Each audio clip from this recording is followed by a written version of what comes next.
Muy buenas tardes, amigas y amigos oyentes de Colectivo Burbuja. Os doy la bienvenida a un nuevo programa de Radioactividad de Economía Directa. Hoy tenemos con nosotros a Oriol de la Dehesa. Buenas tardes, Oriol. Hola, buenas tardes a todos. Y a David, del blog Historia, Economía, Filosofía. Buenas tardes, David. Hola, buenas tardes. Hoy tenemos temas de contaminación, básicamente. Vamos a hablar de la utilización masiva de sustancias de las cuales no se conocen muy bien los efectos, centrándonos especialmente en el uso de un famoso herbicida, el glifosato, más conocido por su marca comercial Roundup, que comercializa uno de los grandes conglomerados mundiales en el mundo de la agroalimentación, que es el ciertamente denostado Monsanto, denostado y con mucha razón, porque es una empresa que se las trae. Hablaremos también, en segundo lugar, como segundo tema, de las medidas anticontaminación que se están tomando en diferentes ayuntamientos del cambio, muy criticadas por la oposición tanto ideológica como política. Y comentaremos si tienen su razón de ser, si compartimos los que estamos aquí presentes, cómo se están implementando. Y bueno, también la reacción social que ha habido a ellas, no solo por parte de sus opositores ideológicos. Empezamos con el tema del Roundup, del glifosato. David, haznos un resumen de esta sustancia tan controvertida que tú, antes de empezar comentando para el programa, nos comparabas con el tabaco. Observas muchísimas similitudes en la polémica que hay en torno al glifosato respecto a la que había en los años 50 y 60 en torno al tabaco, ¿no? Sí, efectivamente. Nosotros ya tratamos en algún programa anterior precisamente sobre este tema, sobre el tema del glifosato, a raíz de que la Organización Mundial de la Salud lo catalogó como posible agente carcinógeno, o sea, posible agente que puede promover o promueve la mayor incidencia de cáncer, ¿no? Entonces, bueno, pues ese tema ya lo tratamos un poco y dimos nuestra opinión. Ahora lo que ha ocurrido es que se ha abierto un juicio, en particular contra tanto Monsanto como la EPA, la Environmental Protection Agency de Estados Unidos, la Agencia de Protección Ambiental.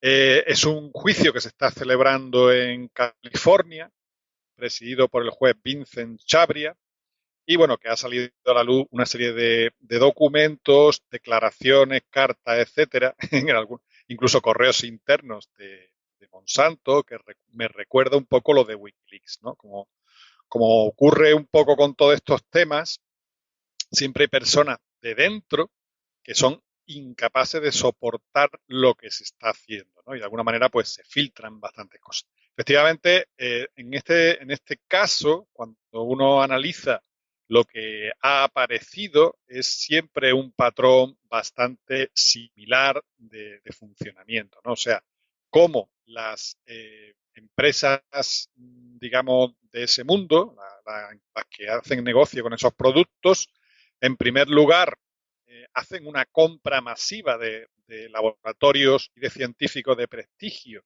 que avalen la inexistencia de problemas para la salud de sus productos. En segundo lugar, hacen una labor bastante fuerte, algunas veces incluso directamente de corrupción, de miembros destacados de los comités reguladores, o sea, en este caso la Agencia de Protección Medioambiental americana, en otros casos, pues, las miembros de los comités de salud de los países, de los departamentos de sanidad. En otros casos, y por último caso, también hay una presión grandísima de lobbies de Washington en general, de toda la industria, para que en lo posible, al máximo posible, existan lo que es la self-regulation. O sea, que sean las propias empresas las que hagan, digamos, la estimación o los estudios o acrediten que el producto es seguro. O sea, que quede en manos no de agencias independientes, no de agencias públicas, no de organismos independientes, sino, o bien que esos estudios sean pagados por las propias empresas. O sea, que sean las propias empresas digamos, en un sentido orientado al mercado, pues que se autorregulen y ellas digan si efectivamente su producto es seguro o no. Bueno, pues en todos los casos que hemos hablado, el caso del azúcar recientemente, que también se ha descubierto que una gran cantidad de estudios de científicos y de laboratorios de prestigio, entre comillas, que falsearon completamente los datos de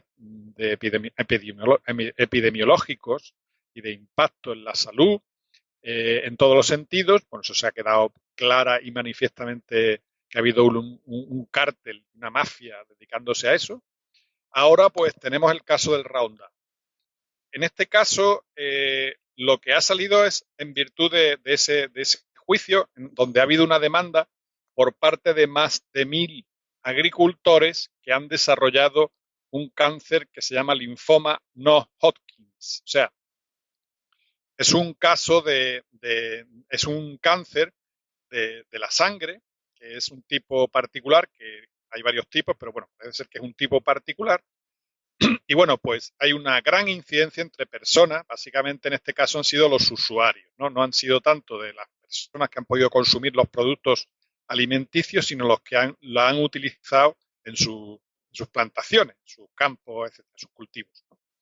Entonces, bueno, pues cosas que han salido de, en este juicio, que es bastante interesante. Voy a concretar algunas cosas que se han deducido, ¿no? Por ejemplo, la doctora Donna Farmer, que es la líder del Departamento de Toxicología de Monsanto, pues aseguró precisamente en ese juicio y en un correo, tanto verbalmente como en un correo que envió a otra persona, un correo de 2009, donde se dice: no podemos decir que Roundup no causa cáncer, ya que Monsanto no ha hecho estudios nunca de carcinogenicidad del Roundup.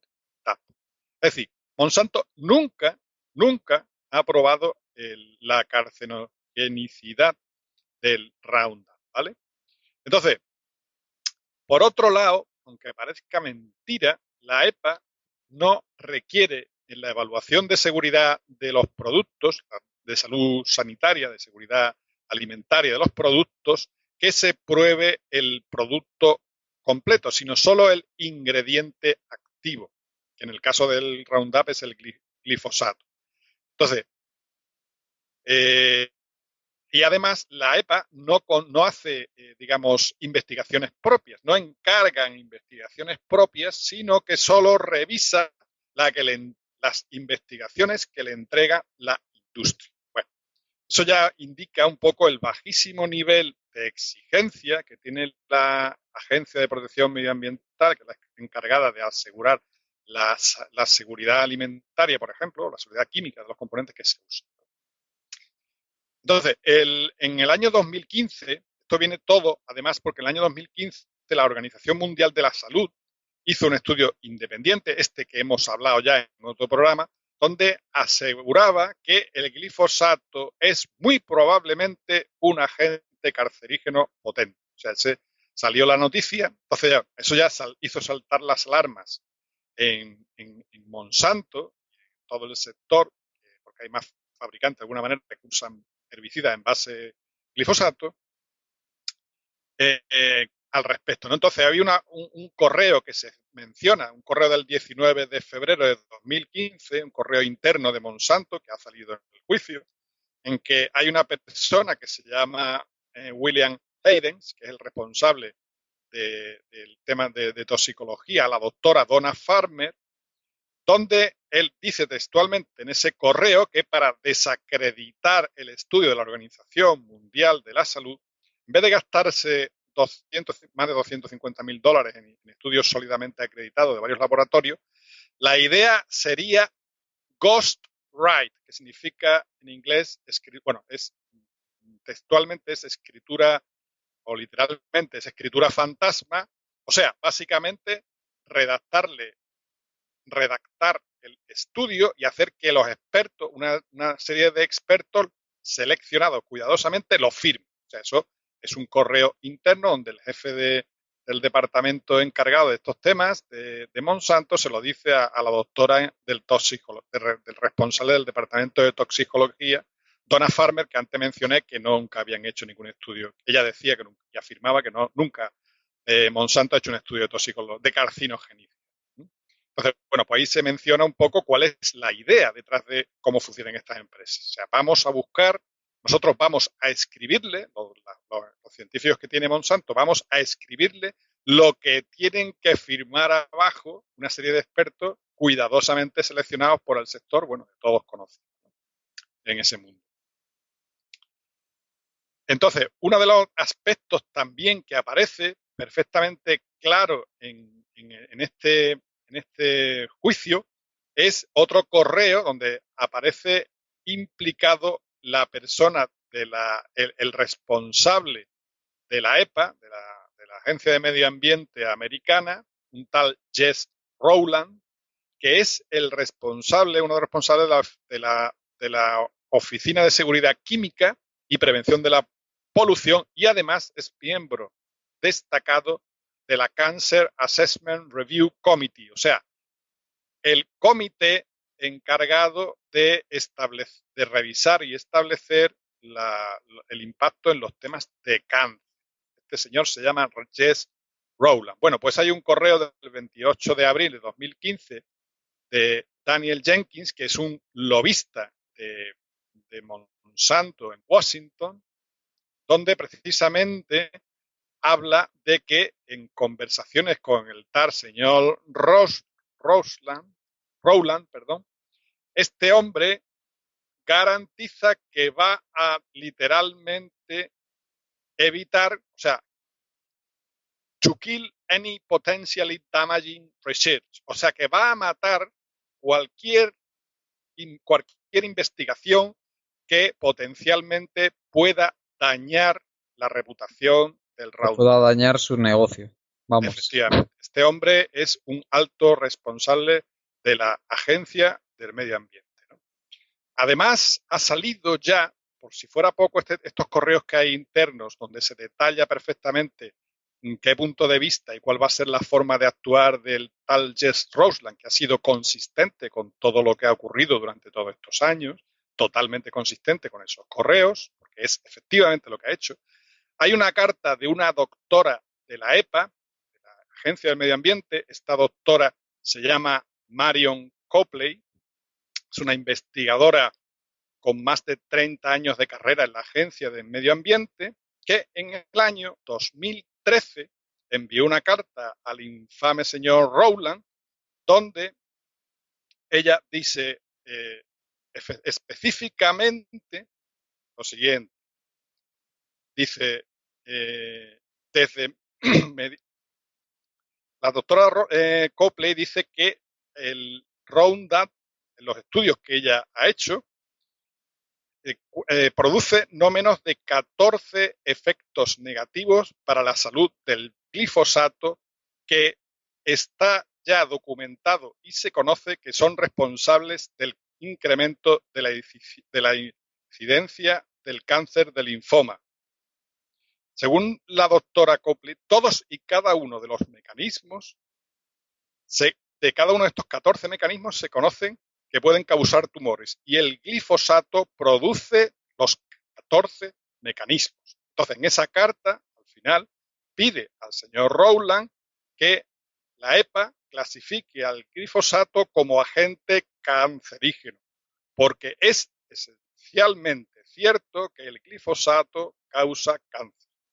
Esta doctora, la doctora Copley, murió de cáncer el 21 del 1 de 2014, un año y poco después de esta carta, ¿no? Evidentemente ya esta mujer tenía problemas de cáncer y tal, no estemos diciendo que hay ninguna sospecha de ninguna parte, pero bueno, al final, evidentemente, como ahora sabemos, Monsanto no tomó, ni la Agencia del Medio Ambiente americana, uno de los dos casos, tomaron ninguna medida al respecto. En más, lo que hicieron fue aumentar el encubrimiento, como los correos esos que he mencionado del año 2015. El otro problema fundamental, por ejemplo, que he mencionado antes, es que la EPA no pide que se haga una evaluación nada más que del ingrediente activo.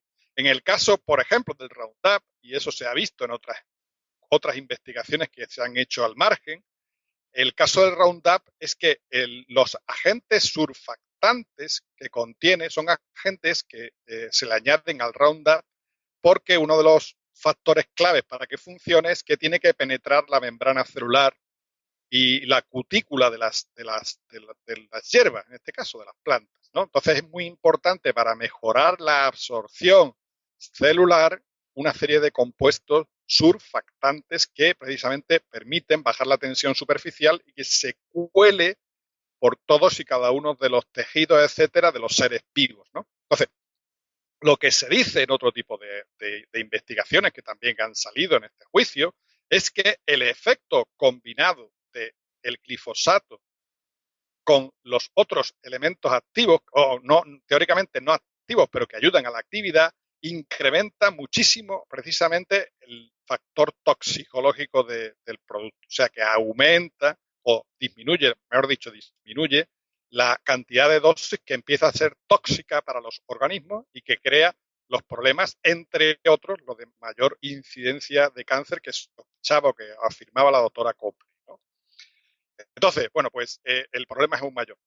Hay que decir que del orden del 80% de los organismos genéticos modificados que se usan ahora mismo en el mundo, que se venden, que hay de todo tipo, maíz, algodón, muchos soja, muchísimos productos, muchísimos vegetales y muchísimos nuevamente vegetales que son organismos genéticamente modificados, precisamente del 80% o más lo son para resistir a herbicidas potentes de base glifosato. O sea, de lo que estamos hablando cuando nosotros hemos criticado precisamente a los organismos genéticamente modificados o la carta de los famosos 109 Nobeles, es porque normalmente el uso de los organismos genéticamente modificados se hace para permitir el uso de tóxicos muy potentes para la salud, como es el caso del glifosato, cuyo efecto además es sinérgico con los productos que trae. Entonces, bueno, pues en estudios además recientes se ha detallado, se ha descrito que los herbicidas en base a glifosatos producen efectos de neurotoxicidad, hepatotoxicidad, desórdenes del tiroides, disrupciones endocrinas, defectos de nacimiento, daño en el esperma y lo que aquí es, en este caso, en el juicio, es por lo que ha llevado a las personas a poner la demanda, que es el incremento drástico y brutal de incidencias de linfoma. Es un cáncer de muy mal tratamiento y que bueno, ha matado a muchísimas personas y sigue matando, ¿no? Aparte de la destrucción de las bacterias intestinales, origina una destrucción bastante fuerte de las bacterias intestinales, que se sospecha que está detrás de muchas de las enfermedades autoinmunes, porque ya se sabe que la presencia de una flora bacteriana adecuada es importantísimo para el sistema inmunitario humano. Bueno, pues con esto quiero decir que el efecto, lo que se sabe ahora mismo es lo que ya hemos sabido una y otra vez de otros escándalos similares, como las terapias hormonales, como muchas otras, es un factor de tanto de estudios de encubrimiento por parte de las empresas y por parte de los órganos reguladores, ¿no? Y en este caso, pues está quedando claro que lo que decían los oscurantistas ecologistas, como Greenpeace y otros, pues al final se está demostrando que es total y radicalmente cierto desde personas que están incluso dentro de la propia organización de Monsanto. Desde luego los estudios que hay son un poco estremecedores, ¿eh? Yo aquí he estado mirando, por ejemplo, un estudio recentísimo de este mismo año de la Universidad de Córdoba en Argentina. Sabemos que allí se usan de forma masiva estos herbicidas en una zona precisamente donde se usan muchísimo y donde no hay tampoco otros contaminantes destacables. Y la incidencia de cáncer, la mortalidad por cáncer es 3,5 veces mayor en esa zona que en la media del país. Además ha aumentado desde que este aumento se ha producido desde que se empezó a usar este contaminante, este herbicida, el glifosato. A mí lo que también me parece que debemos destacar es la corrupción inherente que hay a estos sistemas, al sistema de libre empresa, a las democracias liberales cuando entran todas estas empresas gigantescas en juego, empresas que tienen esa capacidad para influir tanto en la regulación como en los políticos a costa y que son capaces de perjudicar a la población a costa de lo que sea, vamos, o sea, simplemente pues por ganar dinero y por mantener esa posición empresarial. Es un problema gravísimo el que tenemos, este problema de que esto al fin y al cabo es simplemente corrupción del sistema y que se manifiesta de muchas formas esta corrupción y esta es una más de ellas, una de las más graves, pero desde luego no la única. Oriol, adelante. Bueno, fíjate que cuando hablábamos de esto, realmente mi mayor crítica, sobre todo a las empresas de eh, tipo Monsanto, estos grandes conglomerados que se van a hacer con el control de la comida en el mundo, porque bueno, esos procesos de fusión siguen adelante, parece ser que van a ser aprobados. Al final, aunque bueno, tengan que desprenderse de algún negocio, etcétera, pues era eso, la práctica mercantil. Pero claro, con estos estudios ya es que esto ya no hay por dónde cogerlo. Si siendo así, la verdad es que me ha dejado impresionado todo lo que nos ha contado David, la corrupción en la EPA, sin consecuencias. Ya hemos visto que hubo corrupción con el tema del azúcar, no ha pasado nada. Las consecuencias han sido devastadoras en la salud de las personas durante las siguientes décadas. Y bueno, y vemos que con los herbicidas, pues está sucediendo algo bastante parecido, ¿no? Se está hablando de que hay evidencia de que el linfoma puede deberse al uso de glifosato, y recuerdo que ha habido un intento a raíz de esto de prohibirlo en la Unión Europea, pero al final no se ha prohibido, ¿no? Si mal no recuerdo. Estoy intentando ver no se ha prohibido en Europa el glifosato, lo cual nos deja en una situación que estamos. No, claro que no se ha prohibido. Si tú entras en cualquier página de jardinería, ves que te venden el glifosato en bidones de 5 litros sin ningún problema, ¿eh? Y hasta te los mandan por internet, por mensajería. Yo lo he visto recientemente en una tienda grande de general de productos para el hogar y eso Nada, pues una cadena muy importante. Yo animo a la gente que entre que meta comprar herbicida en internet, en el buscador de internet, y verá cómo le salen ahí pues docenas de empresas que se lo mandan a su casa y es completamente legal. Bueno, perdona, Oriol.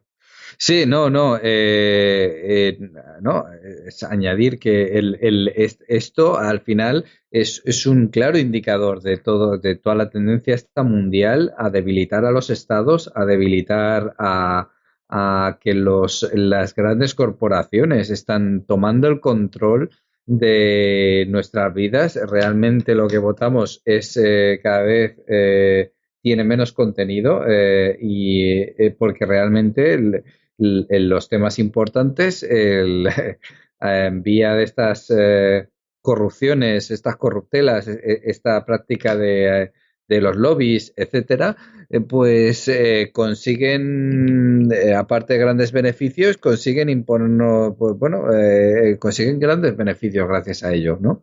Es verdaderamente lamentable, ¿no? Es lamentable que en la Agencia de Protección del Medio Ambiente haya esa corrupción y se cuelen esta gentuza, ¿no? Que realmente nos pone en peligro a todos, ¿no? Y que todo esto sea sin consecuencias, Pero, ¿no? pero es que yo creo que, de verdad, Oriol, yo insisto en que esto es inherente al sistema. O sea, la existencia de gente con tantísimo poder hace que puedan corromper pues a la mayor parte de las personas. Tú date cuenta. ante una oferta de estas que no se pueden rechazar, ¿cuántos se pueden resistir? Y los que se resisten, ¿cuánto tiempo tardan en ser apartados de puestos de responsabilidad? Eso es lo que yo me pregunto. No, no, si hablábamos en el anterior programa, el volumen de mercado que alcanzan, que van a alcanzar estos tres grandes conglomerados, Dow DuPont, Syngenta y Monsanto, pues estábamos hablando de, que, si mal no recuerdo, la cifra era el 70% las semillas, el 60% de los, ¿cómo se llama? De los fertilizantes. Es decir, estamos poniendo en manos pues de esos consejos de administración, que serán pequeñitos, pues un poder inmenso, que es el de la comida. Y realmente el tema de la seguridad alimentaria es un tema que está siempre en segundo plano, no se le da ninguna importancia, siempre se habla de la seguridad, del terrorismo, de tal, pero de la seguridad alimentaria es un tema que es tan importante que puede derribar gobiernos, ¿no? Como hemos visto en Egipto, ¿no? Cuando el precio de la comida subió, ¿no? Digamos que la paz social estalló por los aires, ¿no? Y cada vez vamos averiguando más sobre estos problemas de salud y realmente son muy pocos los que ponen en su adecuada importancia lo que es la seguridad alimentaria, Sí, ¿no? ojo, tú fíjate, Oriol, el otro día hablaba con con un amigo mío que tiene una pequeña granja con unas cuantas gallinas y el hombre quiere vender los huevos.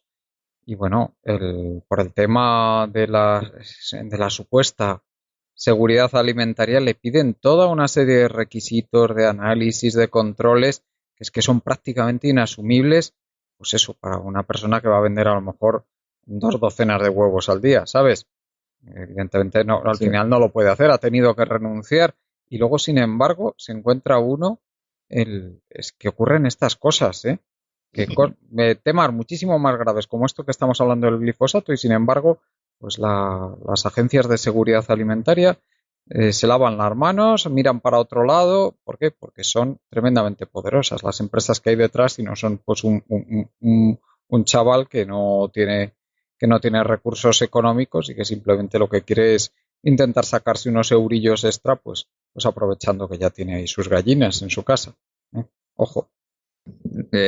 Yo este caso de los huevos lo conozco también, tengo otro amigo que quería, estuvo viendo el tema ese y es verdad, efectivamente vender huevos empieza a salir rentable cuando tienes 2.000 gallinas, una cosa, una barbaridad. Básicamente son normativas que lo que hacen es fundirse al pequeño agricultor, ¿no?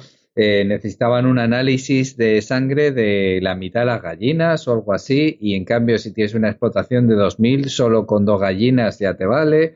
No sé, unas cosas que, claro, de requisitos, sí, hay requisitos veterinarios como mucho más duros, ¿no? Para el que tiene una pequeña explotación. Es increíble, pero estas son las consecuencias, ¿no? Más cáncer, bueno, pues también más negocio, ¿no? Para algunos, desgraciadamente, ¿no? Eh, y por qué de esto es el tema de la salud también es un tema que no se quiere tratar lo suficiente, ¿no? Y muchas veces tomar medidas es muy impopular, ¿no? Y bueno, eso también enlazará con el tema que trataremos más adelante, pero es increíble, ¿no? La corrupción y que a esta gente no le pasará nada, desgraciadamente.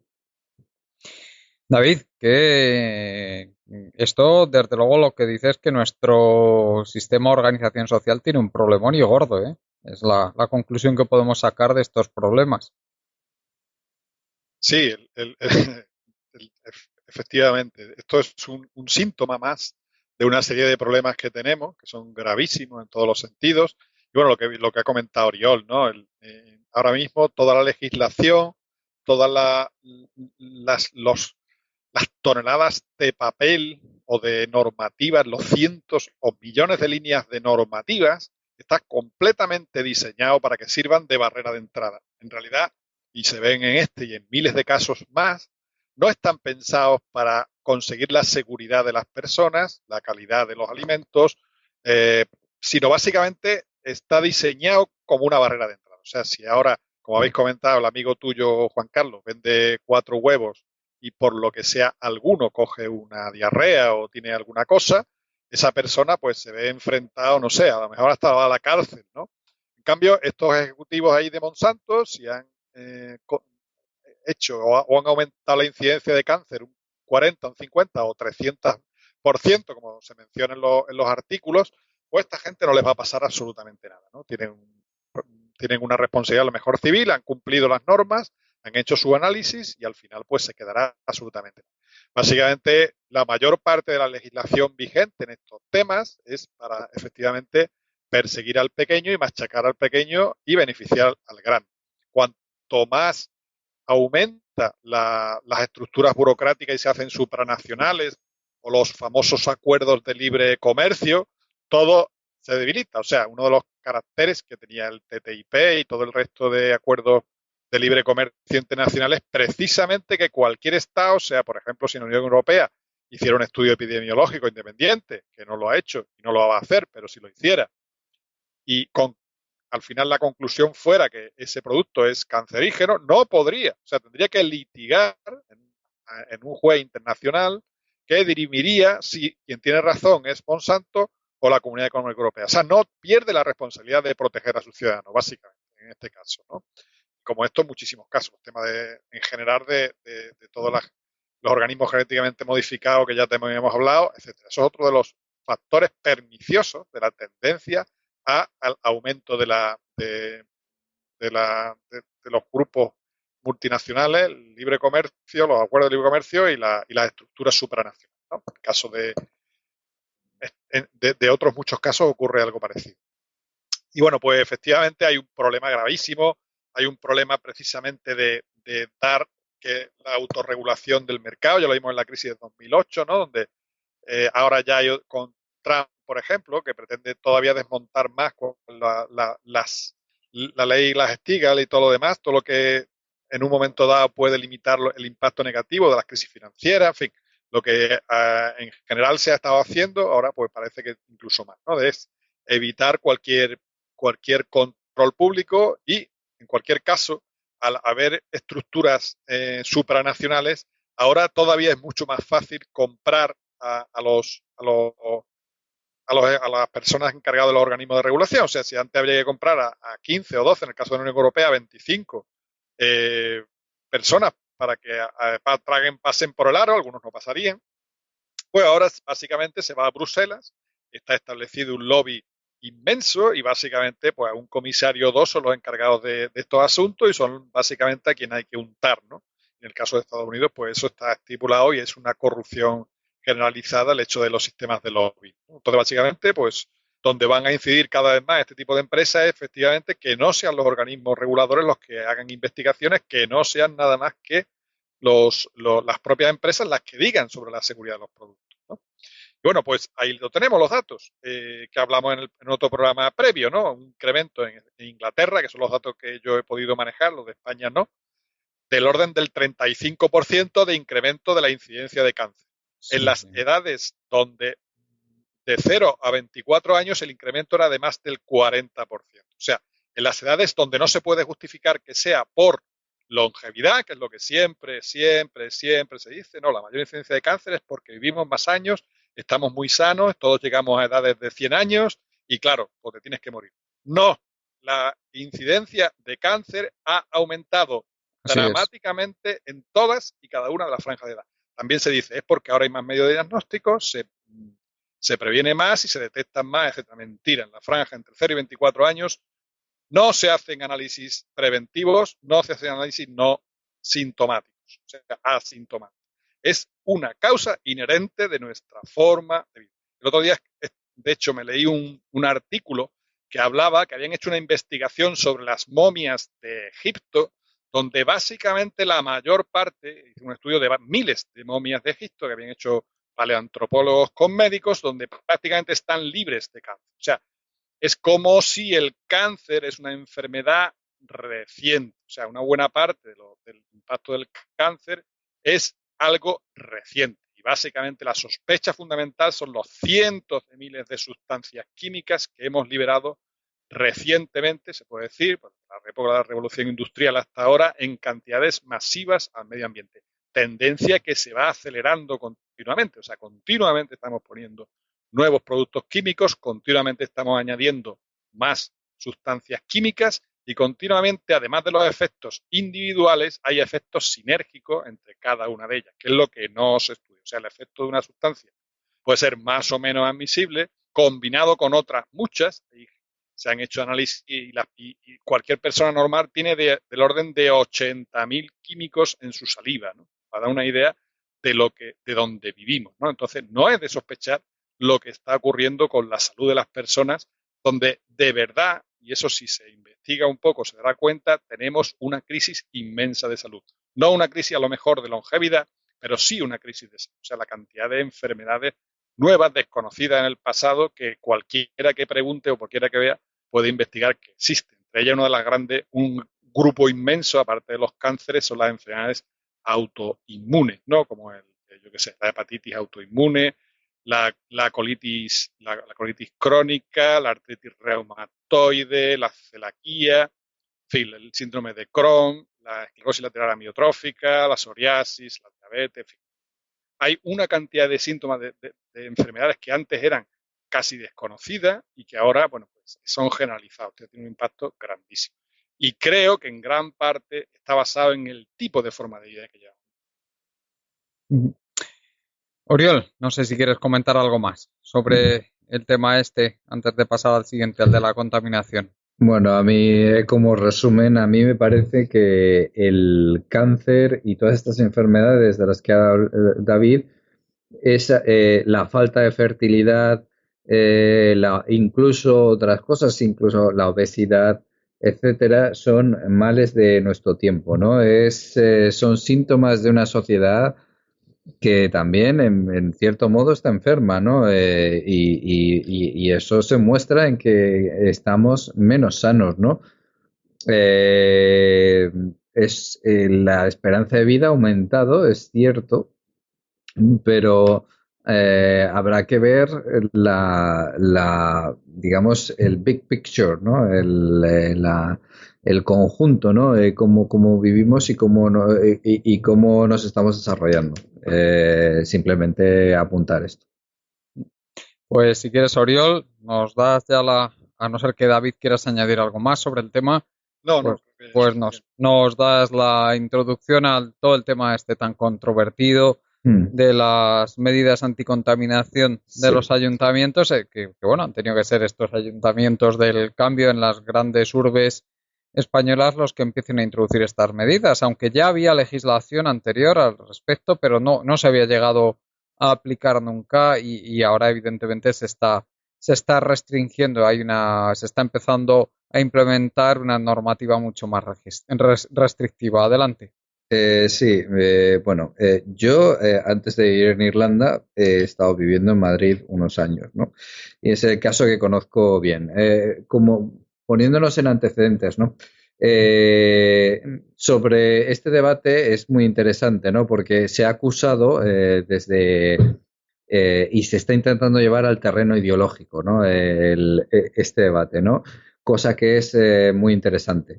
Estas restricciones empiezan a surgir, bueno, también hay un tema muy claro que es la movilidad dentro de las ciudades, pero también a medida que se ha ido conociendo más y a medida que se ha ido dieselizando el parque móvil, pues eso ha ido generando una serie de problemas colaterales en las ciudades, como es el exceso fundamentalmente del NOx, del dióxido de nitrógeno, que es responsable de muertes prematuras, según los estudios, se cita un estudio de la Escuela Nacional de Sanidad y otros estudios, ¿no? Ese es algo que los que hemos vivido en Madrid es bastante palpable, no todo el mundo es igual de sensible. Yo, por desgracia, sí que era bastante sensible al aire de Madrid.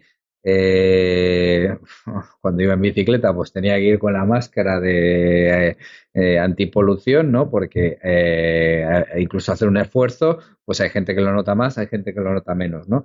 Afortunadamente, ahora mismo en Dublín el aire es bastante bueno, las alergias también se multiplican por el efecto del dióxido de nitrógeno. Luego hay otros problemas, como son las partículas, las PM2.5, las partículas de suspensión, y el ozono troposférico, el ozono, el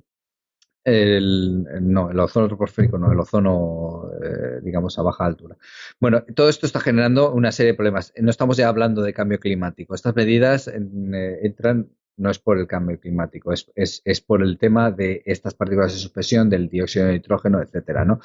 Entonces, ¿cómo hemos llegado hasta aquí? Bueno, para resumir, el diésel se favoreció en su día, ¿no? Se favoreció en su día fiscalmente bueno, en la tecnología también avanzó mucho en este campo, ¿no? Todos los recordamos, los que somos de lo suficiente edad, ¿no? Que los coches diésel eran ruidosos, echaban mucho humo, no tenían, comparado con un coche de gasolina, prestaciones, etcétera, ¿no? Todo aquello empezó a mejorar muchísimo y la gente se empezó a pasar al diésel porque el precio del litro era bastante inferior y el consumo era más contenido que en un coche de gasolina, ¿no? Y eso ha dieselizado el parque, que ahora ya el 80% es diésel, ¿no? Y está generando estos problemas. Bueno. Y aquí llegamos a las medidas anticontaminación. En Madrid han sido bastante polémicas estas medidas puntuales, pero estas medidas puntuales es como que se han estado dando, que la gente pues ha estado cortando las venas y lo típico, ¿no? Que sucede en estos casos, ¿no? Es un tema muy sensible, ¿no? El tema de la libertad personal que ofrece el coche. Pues estas medidas eran simplemente medidas puntuales para aliviar los episodios en los que, según la Organización Mundial de la Salud, pues esa contaminación pues no es admisible o es perjudicial, ya supera los límites que establece la Organización Mundial de la Salud como límites seguros, ¿no? Entonces se han aplicado estas medidas puntuales, ¿no? Pero todas las ciudades han intentado un poco racionalizar este tema. Y ahora para, digamos, atajar el tema, nosotros ya hemos hablado, y mando un recuerdo a Rafael Íñiguez, ¿no? Nuestro compañero. Hemos hablado de estos temas, ¿no? Y yo he comentado, en algún momento se va a restringir, se va a prohibir a los diésel, especialmente los diésel viejos, circular en las ciudades. Ahora ya lo estamos viendo, ¿no? Ya se están poniendo fechas, ¿no? Esa es una de las posibilidades, ¿no? Quiero también comentar a los oyentes, ¿no? Que el tema de la reducción, o sea, de la prohibición de ciertos coches de cierta edad es una de las opciones, ¿no? Luego hay otras opciones que otras ciudades han implantado, ¿no? Está, por ejemplo, el congestion charge, que el peaje, digamos, que por circular el centro en Londres, que es de 12 euros al día. Si tú quieres entrar con el coche, pues pagas 12 euros y puedes entrar.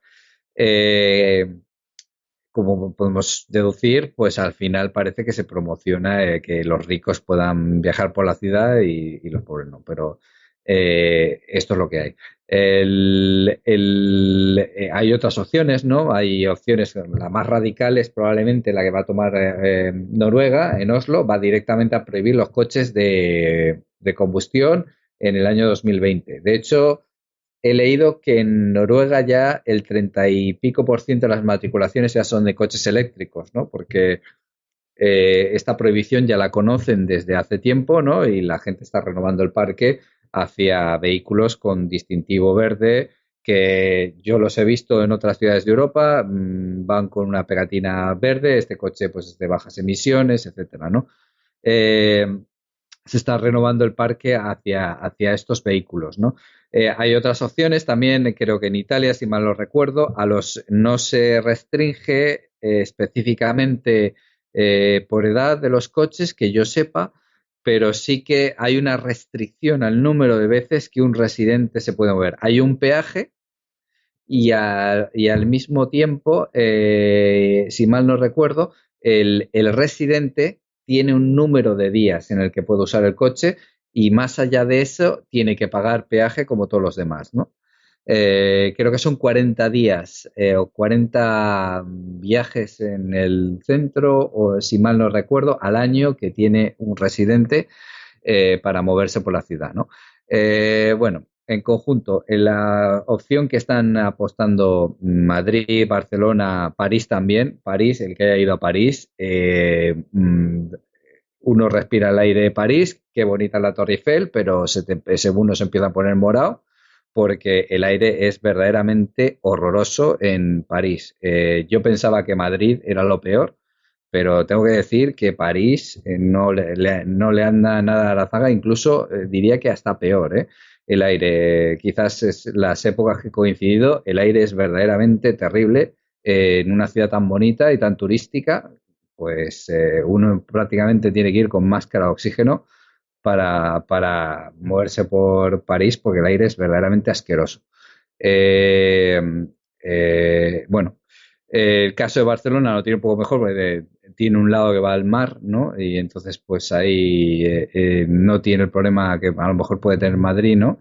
Pero también está bastante mal y entonces se empiezan a tomar estas medidas, ¿no? Y entonces aquí la cuestión es si son ideológicas, si son uno escochófobo o no. Y bueno, se habla de que el problema son las calefacciones. Yo solo para dar datos, según la Comunidad de Madrid, que la preside el Partido Popular, o sea que no hay por qué sospechar, el transporte por carretera emite 35.000 toneladas o emitió 35.000 toneladas de óxido nitroso, mientras que las plantas de combustión no industrial, que entiendo que son las calefacciones, son 8.000, ¿no? Es una cantidad importante, pero también hay que decir que en este plan de la comunidad de la Ciudad de Madrid se van a eliminar las calderas de carbón para 2020. O sea, no solo son los coches de más de cierto tiempo, sino que también las calderas de carbón se van a eliminar. ¿Vale? También se cita de los autobuses, bueno, del quesito del dióxido de nitrógeno emitido por los vehículos, el 85,9% es el vehículo privado, lógicamente, no sorprende a nadie. El 2,8% son los autobuses de la MT, el 6% son los taxis y motocicletas y motos 0,1%, autobuses que no son de la MT 2,2% y vehículos pesados 2,7%. Es decir, la mayor parte de las emisiones de dióxido de nitrógeno son producidas claramente por el vehículo privado. Vamos, no hay mucho más que decir. Con lo cual se toman estas medidas, ¿no? Y entonces el debate es interesante. ¿Es una posición ideológica o no? Yo recuerdo que esto lo ha dicho Esperanza Aguirre, ¿no? Yo la única vez que he ido por la autopista de los Pantanos he visto un ave rapaz de grande, no sabría decir si es un águila, atropellada en esta autopista, ¿no? El modelo que se ha apostado es por el de las autopistas de peaje que tienen que pagar todos los españoles. Pues nos han quebrado a los madrileños. Los madrileños votaron a esas autopistas, son para ese modelo central de Madrid, ¿no? De que todo tiene que pasar por Madrid, esas autopistas de peaje, que Londres tiene, por ejemplo, 10 millones de habitantes y solo tiene una autopista de circunvalación. En Madrid hay la M30, la M40, la 45, la 50, las radiales. Está demostrado, ¿no?, que no importa el número de carriles que se pongan, se atascan. Y cuando se pusieron las autopistas de peaje ya es lo contrario, ¿no? No se atascan, y no va nadie y quiebran y luego lo tiene que pagar el resto de España, ¿no? No hay autocrítica de eso, y se habla de que lo contrario a eso es la cochefobia, ¿no? Yo simplemente pensar, esto es un debate ideológico o hay un problema, porque una de las cosas que pasa en la política municipal es que en la política municipal sobre todo es solucionar los problemas de la gente, ¿no? Es casi menos ideológico el gobierno, menos ideológico que hay. Hay un problema. ¿Hay un problema de calidad del aire? Sí. ¿Y cuál es la solución? Pues yo he hablado de varias, ¿no? Por cierto, hay otras ciudades que lo que hacen es provocar atascos a posta, ¿no? Creo que está el caso de Vancouver, ¿no? Vancouver sigue en esta opción, ¿no? Porque la gente, hablar en contra del coche es hablar en contra de la libertad de las personas, ¿no? Ahí es como el tema es más exagerado y hay que tomar esta medida tan triste como, que en mi opinión, que es la de provocar atascos, ¿no? Pues bueno, cuando el señor esté 3 horas para ir al trabajo, pues se cansará y cogerá el transporte público, ¿no? A mí me parece muy triste, pero es también así. Luego también hay casos curiosos, ¿no? Como el de Estonia, ¿no? Estonia, en Tallinn, se puso el transporte público gratuito y también fue un fracaso. Ha arruinado la ciudad y no ha supuesto mayor uso del transporte público, ¿no? O sea que, y ya dejo porque me he extendido muchísimo, creo. Pues, David, adelante, ¿cuál es tu opinión? Bueno, yo he vivido en Madrid 2 veces en mi vida. La primera vez yo recuerdo cuando llegué, una de las cosas que me chocaban muchísimo era el olor de la ropa, ¿no? Pues teníamos la ropa ahí a través de la ventana con unos tendederos y tal, al aire libre, ¿no? Era el fortísimo olor, ¿no? Efectivamente, olía a humo, olía a una mezcla. El olor ese no se quitaba en verano, o sea, dice, no, en las calefacciones y tal. Era una cosa verdaderamente repugnante. Bueno, pues efectivamente, el Madrid tiene un serio problema de contaminación. Cualquiera que se aproxime a la ciudad desde fuera verá esa famosa boina que la recubre, sobre todo más visible en invierno quizás, pero visible en cualquier caso en verano. O sea, eso no cambia. Efectivamente, como bien ha citado Oriol, no tiene nada que ver. O sea, ya hay estudios muy importantes sobre el impacto que tiene las diferentes fuentes de la contaminación y en la mayor parte, por ejemplo, los NOx o los óxidos de nitrógeno, que son quizás los más peligrosos una de los aspectos más peligrosos para la salud. Abrumadoramente se trata del coche privado diésel. O sea, eso está ya más que sabido y dicho. O sea, no son las calefacciones, no son los autobuses de la MT, no son el transporte público, no son los taxis, son los ciudadanos que van cada uno con su cochecito, básicamente.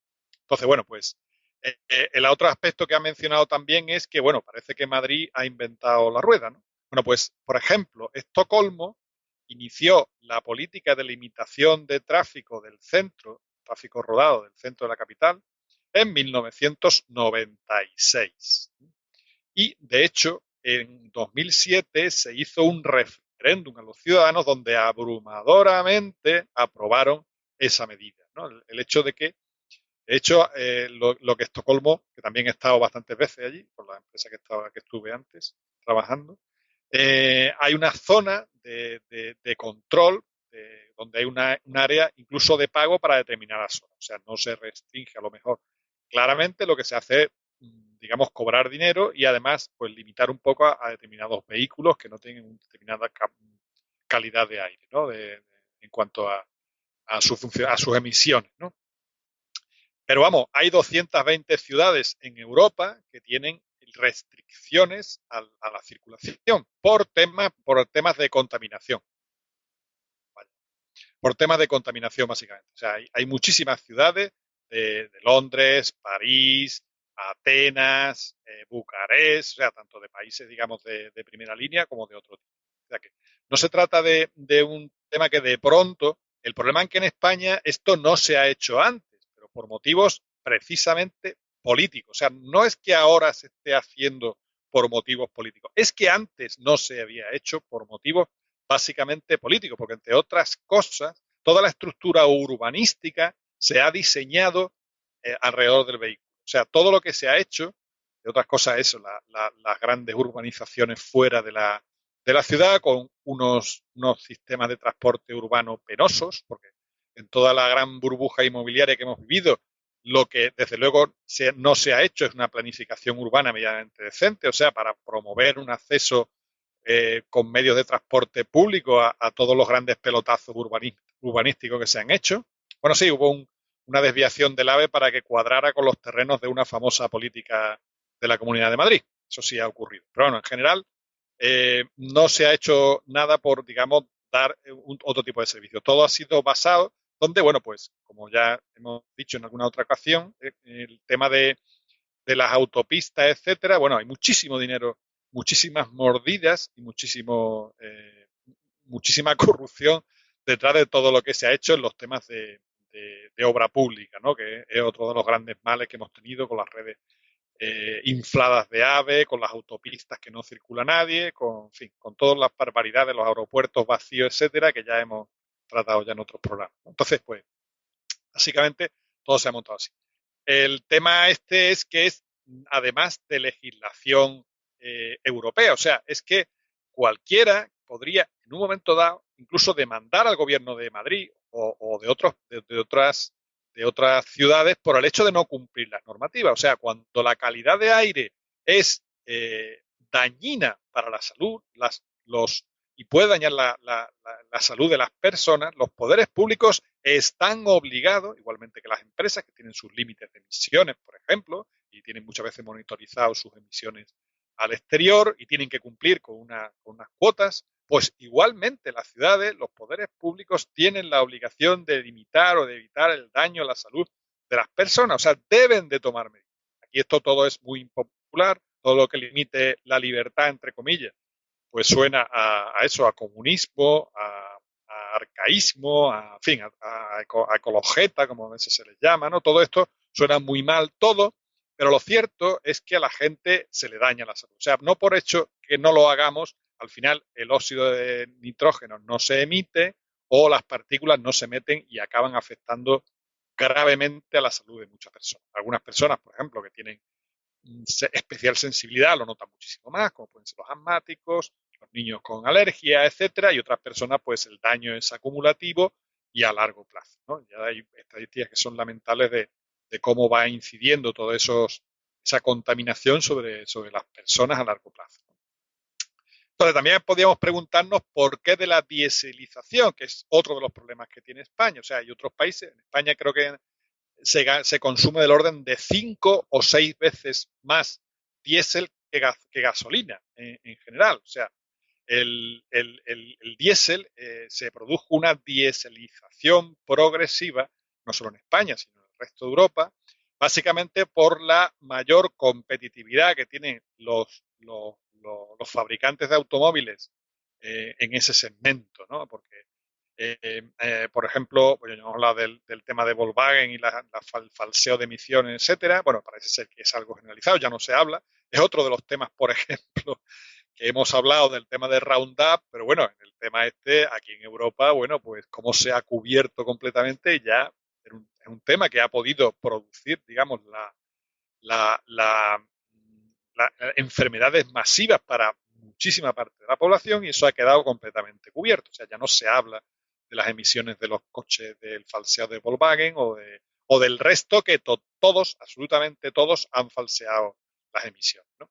Bueno, pues se ha dado un proceso de dieselización precisamente porque el cártel automovilístico europeo se ha especializado en ese tema. Empezaron con los vehículos TDI y los turbodiesel, que es donde han evolucionado más las marcas alemanas sobre todo, también las francesas, y al final, pues, de alguna manera, había que abrir ese mercado y lo que ha hecho básicamente los países, España, uno de los más destacados, ha sido, pues, dar incentivos económicos, desde el punto de vista, por ejemplo, una buena parte del coste de los combustibles son impuestos y, bueno, los impuestos respecto al diésel, pues son menores, bastante menores que respecto a la gasolina.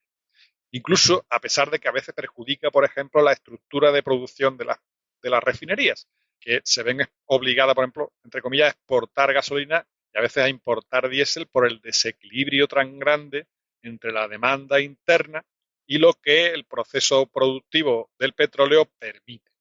Eso también es otro efecto negativo, pero bueno, hay que apoyar el coche tal y se trata de eso, a pesar incluso de que ya se sabe que es mucho más negativo para la salud sus emisiones que el coche de gasolina, ¿no?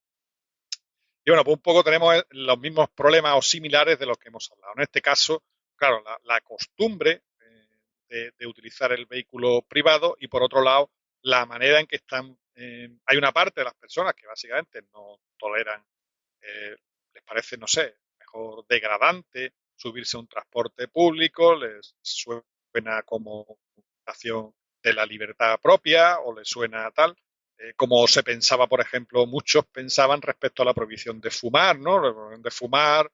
Yo recuerdo haber estado en Suecia precisamente, tuvo que ser alrededor del año 96 o 95, en Gotemburgo, y entrar en un hotel y ver allí una serie de personas, bueno, era en marzo, pero ya hacía 7 grados bajo cero a las 8 de la tarde. Y ver a una serie de suecos fuera, fumando en un hotel inmenso, con una sala, con un salón grandísimo, donde, bueno, lo primero que me pasó por la cabeza, ¿no? Pues esta gente aquí fuera tenían prohibido fumar dentro. Lo primero que me pasó por la cabeza, bueno, esto en España no va a funcionar en la vida, ¿no? Conociendo un poco el carácter de los españoles, digo, esto no lo van a poder adoptarlo en la vida, vamos, que la gente que esté fuera pasando frío en vez de estar dentro, que hay un espacio infinito para fumar. Bueno, pues la gente al final ha entendido que esa presunta libertad de que yo cojo mi cigarro, lo enciendo delante de todo el mundo y que nadie me diga nada, pues se ha dado cuenta de que, bueno, hay un efecto negativo para la salud. Y en ese sentido es como hay que tomarse esto. O sea, yo es el equivalente a que voy a una zona ultra congestionada donde viven gente, no tengo por qué, en vez de ponerme a fumar con un cigarro, ponerme a echar humo con un coche grande, porque a mí, digamos, entre comillas, me da la gana de acceder ahí porque yo tengo libertad para hacer donde me dé la gana. Entonces, bueno, es un poco por donde hay que llevar la cosa, ¿no? De alguna manera, ir metiendo un poco entre comillas, educación en ese sentido, ¿no? Igual que hubo una resistencia grandísima, que la gente dejara de fumar en los bares, dejara de fumar, y la gente al final lo agradece, porque incluso fumadores que yo conozco muchísimos, que en principio se tomaron mal todo este tema, ahora efectivamente agradecen entrar en un sitio y que no te huela la ropa, que no te huela tal, que esté incluso pues más a gusto en general con el ambiente que hay dentro de los sitios, ¿no? En el caso de las ciudades, pues igual, se trata de para mí un caso de educación. En otros casos es que efectivamente hay una limitación grandísima de los métodos de transporte público que hay que resolver para que no exista esa, digamos, entre paréntesis, excusa de que no puedo acceder porque es que no hay forma humana y es todo un infierno acceder ahí, incluso con un método de transporte. Yo estoy más en contra de los temas que sean, digamos, censitarios, o sea, que no acceda el que tiene un coche viejo, el que tiene un coche peor, que yo creo que eso al final, lo que efectivamente, como dice, aquel que tenga dinero será el que acceda y el que no tenga dinero será el que tenga que... Y eso supone también una división, digamos, de clases, ¿no? Entre los que pueden y los que no pueden. Pero bueno, en general, creo que todo esto es que hay que hacerlo. O sea, siendo consciente y siendo un poco con nosotros mismos, pues es que este tipo de cosas hay que hacerlo por el bien nuestro y más aún por el bien de las personas que viven en la zona, que son las que más reciben el impacto de este tipo de cosas, ¿no? de problemas. Oriol, no sé si quieres comentar algo más sobre el tema. Sí, añadir, bueno, como anécdota radical sobre el tabaco, esta que comentabas de los suecos a 7 bajo cero fumando. Yo cuando era pequeño vivía en México y también vivía en Costa Rica, ¿no? Y cruzábamos de vez en cuando el charco, ¿no? Que se llama el Atlántico, ¿no? En un avión. Bueno, pues en los aviones había zonas de fumadores en los aviones, con niños como yo dentro. Y decían los fumadores que sería tortura eso de estar volando 8 horas y no poderse fumar un cigarro. Bueno, había unas cortinas que separaban y aquello era como una especie de, claro, imaginaros un avión, es que la gente no se lo imagina, habéis estado en cualquier avión, pues imaginaros la gente fumando en el avión, en los reposabrazos había ceniceros. Ahora todo el mundo eso ya, si ya lo del bar ya lo aceptan efectivamente los fumadores, lo otro ya es que es como ciencia ficción, pues era así y se consideraba un ataque a la libertad el que no se pudiera fumar en el avión en un transoceánico. Es una barbaridad, pero es así. En el caso, yo también, lo de los coches antiguos, creo que para los residentes probablemente no sería justo el que se les obligue a cambiar esos coches, ¿no? Porque realmente hay un responsable de esto. El precio de la gasolina con respecto al diésel, si tuvieran los mismos impuestos, la gasolina ahora mismo costaría, creo, del orden de 20 céntimos menos por litro. Pero en toda Europa se tomó esta política, menos que yo sepa el Reino Unido. En el Reino Unido el diésel es más caro que la gasolina. Mucha gente dice, es que van al revés, ¿no? Es que intentan aplicar impuestos similares, ¿no? Y entonces la gasolina es más barata. Entonces, si la gasolina hubiera sido más barata, o si la gasolina a día de hoy, y es una medida que, claro, la gente se corta las venas, pero hay que ir acercándose a eso y hay que decirlo claro. Hay que irse acercando a que tengan una fiscalidad similar. Y no te digo promocionar la gasolina, que la gasolina no tiene mete menos problemas que de óxido de nitrógeno, o dióxido de nitrógeno. También probablemente emita un poco más de CO2, pero es que también todos estos test de los coches, esto ha sido falso. Esto de que un coche cada vez tiene 200 caballos y emite nada, es nada, cero coma nada, echa flores por el tubo de escape y 300 caballos y más flores. Es imposible, señores, es imposible. Hay limitaciones a rendimientos decrecientes, como ya han reconocido todas estas empresas de Volkswagen, Mercedes. Es que el Euro 6, el Euro 7 nos costaría muy caro, no es posible. Claro, es que no le quieres decir a tu cliente que tu coche va a tener 90 caballos y que no, y si quieres cumplir con las emisiones, pues hay que quitarle caballos. Y eso es lo que nadie quiere escuchar. Nos queremos creer el cuento de hadas. Luego, tampoco se quiere ver antes la alternativa al diésel, ¿cuál era? Eran motores de gasolina de potencia muy justita. Y eso era con lo que funcionaba la gente. La gente no quiere saber de eso. Es que ese es un problema. Pero también es cierto que hay un responsable, que es los gobiernos han hecho que la gente se metiera, y eso no se puede negar, que se metiera en el coche diésel y en el coche y que entrara al trapo de todo esto. Y ahora se van a ver con el problema de que al diésel se le van a aplicar unas restricciones que ya se veían venir. Lo que pasa que, bueno, esto es a ver quién le pone el cascabel al gato y la bola cada vez se va haciendo más grande y más grande y más grande. Yo tengo amigos que les he dado la tabarra, no, cómprate un gasolina, al diésel te lo van al final te lo van a intentar limitar, bla, bla, bla, bla, y se compra el diésel. ¿Por qué? Porque es que todo enfoca hacia comprar este tipo de Sí, vehículos. sí, pero al final en los ayuntamientos van a ser más restrictivos con los de gasolina que con los diésel, ¿eh?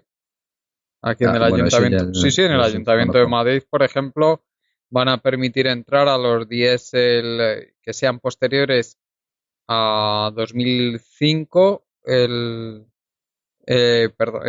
vamos, y los de gasolina del 2000. Bueno, perdón, mejor me callo porque no estoy demasiado seguro. Que me perdonen los oyentes porque lo mismo Yo, estoy metiendo la pata. Sí, Yo, yo, disculpa. yo tampoco sé exactamente dónde se van a, porque imagino que estos baremos van a cambiar. Hay mucha gente que el ayuntamiento en Madrid no va a estar para cuando se aplique esto, y estas medidas pues se tiran a la basura, etcétera, ¿no? Al final ya hay una multa pendiente de la Unión Europea con respecto a Madrid. Madrid cogieron las estaciones justo antes de que se prohibiera moverse de sitio y las pusieron bueno, solo faltó ponerlas dentro del Palacio Real con las ventanas cerradas, ¿no? A las estaciones de medición, ¿no? Eh, a pesar de todos estos trucos y tal, pues bastante, bueno, digamos que de mal gusto, ¿no? Por decir algo, ¿no? Y de estar jugando con la salud de las personas, ¿no? Y bueno, también se ha tratado el tema de eutanasia, ¿no? Y también en Madrid han pasado cosas, ¿no? Con respecto, ha habido cazas de brujas, ¿no? Pues todo este tipo de acciones, ¿no? Estamos hablando de la salud de las personas, ¿no? Y deberíamos tomarlo como algo serio. Algo se va a hacer. ¿Se van a tomar restricciones? Sí. No sabemos exactamente cuáles serán. A mí me gustaría que a la gente que si se le restringe el coche se le dieran alternativas. Aquí en Dublín y en Madrid creo que también lo hay, ¿no? Aunque hay menos gama para elegir, hay una serie de coches que están aparcados y que uno se puede suscribir y es como una bicicleta, ¿no? Alquiler, ¿no? Se reparten por la ciudad y entonces uno los usa cuando lo necesita, ¿no? Yo uso ese servicio de vez en cuando en Dublín, ¿no? A veces pues tengo que llevar a mi mascota al veterinario y, bueno, aunque aquí está permitido llevarlo en transporte público, pues siempre va a ir un poco mejor, ¿no? En el coche, ¿no? Eh, no lo uso prácticamente, o cuando tengo que a lo mejor hacer una compra y necesito volumen y tal, y no lo puedo llevar en el transporte público, ¿no? Entonces, ese tipo de servicios sería interesante que se ofreciesen, ¿no? Y que se ofreciesen más alternativas a la gente. Para mí lo ideal es que la gente votase algún tipo de solución eh, y que tuvieran varias opciones encima de la mesa, ¿no? Para solucionar este problema. Pero algo se va a hacer. Eso y algo se tiene que hacer. Eso que lo tenga la gente claro. Y que lo piense bien de cara al futuro, cuando vaya a hacer una compra o cuando vaya a comprar un vehículo.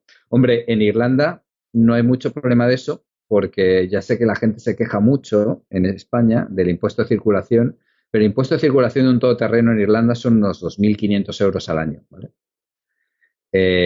Un coche, pues así, un diésel de 180 caballos probablemente pague 1.000 euros al año, 1.200.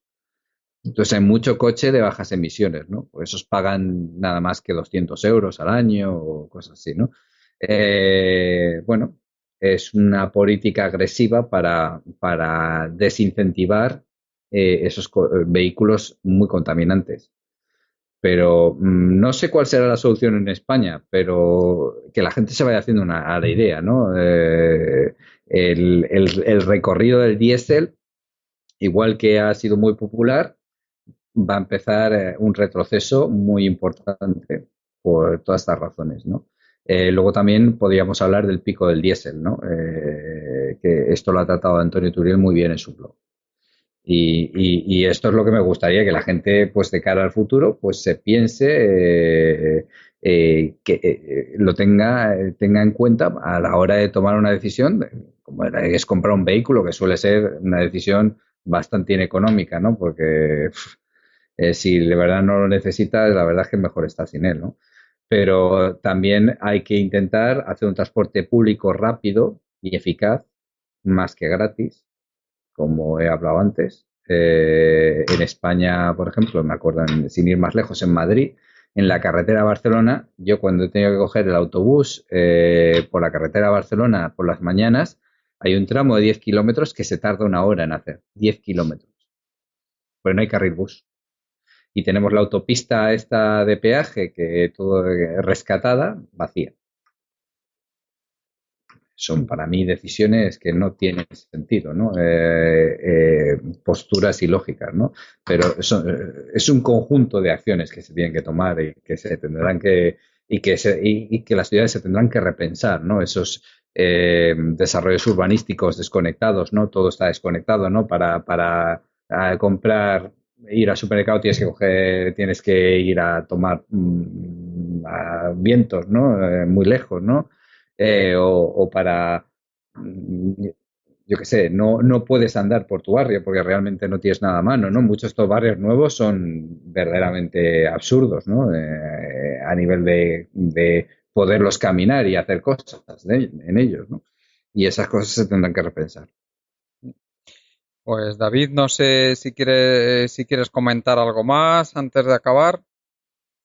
Sí, voy a comentar, precisamente voy a citar a una persona que fue alcalde de Madrid, que no creo que nadie lo puede, creo que no es sospechoso de ser perro flauta, una tal Ana Botella, que decía aproximadamente a principios del año 2015 que textualmente leo una noticia, bueno, que viene de la agencia EFE, una entrevista, dice: si miráramos una serie de años atrás y veríamos cómo ha aumentado el número de coches, si no hubiéramos tomado medidas para disminuir el tráfico, las ciudades no hubieran aguantado. Bueno, ya está hablando de que Madrid pertenece a un conjunto de ciudades que se llaman Eurocities. Bueno, pues ella habla en nombre de la restricción. Dice, y además, dice, sin duda, en el futuro los centros de las ciudades van a ir siendo peatonales poco a poco. Esto lo está diciendo una persona que no me consta que esté en Greenpeace, ni ningún partido, digamos, de la extrema izquierda, ni nada de eso, ¿no? Entonces, bueno, pues ella dice que habrá que ir a centros con menos vehículos y absolutamente libres de contaminantes, ¿vale? Eso es una cosa. Después, también es bastante interesante la entrevista porque esta mujer envió una serie de cartas a los titulares de Industria, José Manuel Soria, Agricultura y Medio Ambiente, Isabel García Tejerina y Sanidad, Alonso.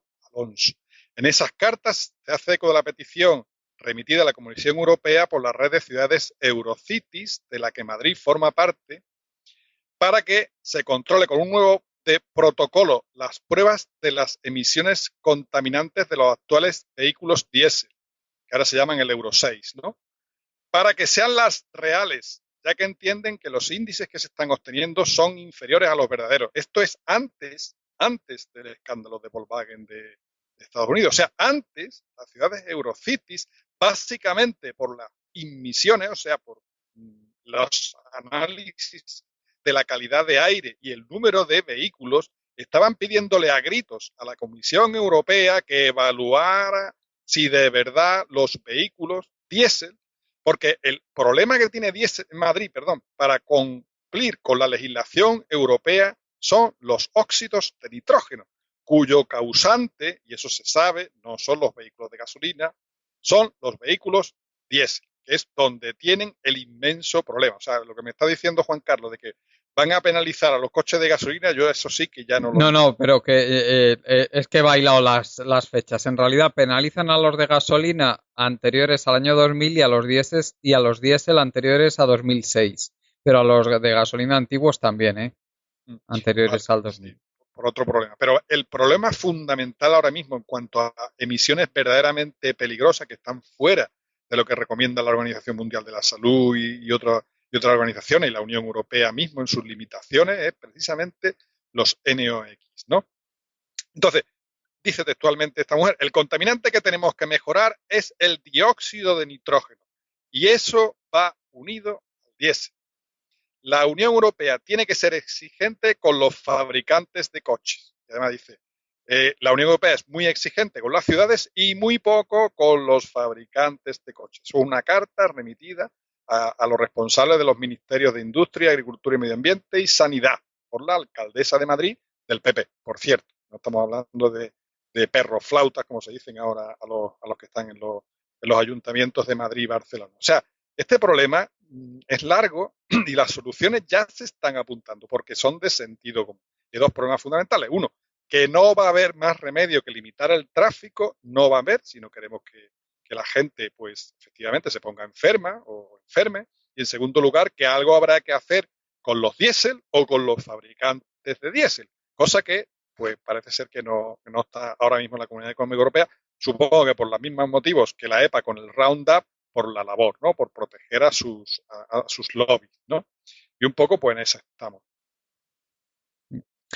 Pues, Oriol, no sé si quieres comentar algo más antes de ir terminando. No, creo que nos hemos extendido mucho sobre el tema, pero ahí está. No, merecía la pena, desde luego. Que la gente investigue y bueno, y que, bueno, la gente al final esto va a ser como el tabaco, que al final al principio hay mucha resistencia y luego todo el mundo se lleva las manos a la cabeza de cómo hemos podido estar así. Y nada, muchas gracias por invitarme, Juan Carlos. Gracias a ti por venir, Oriol.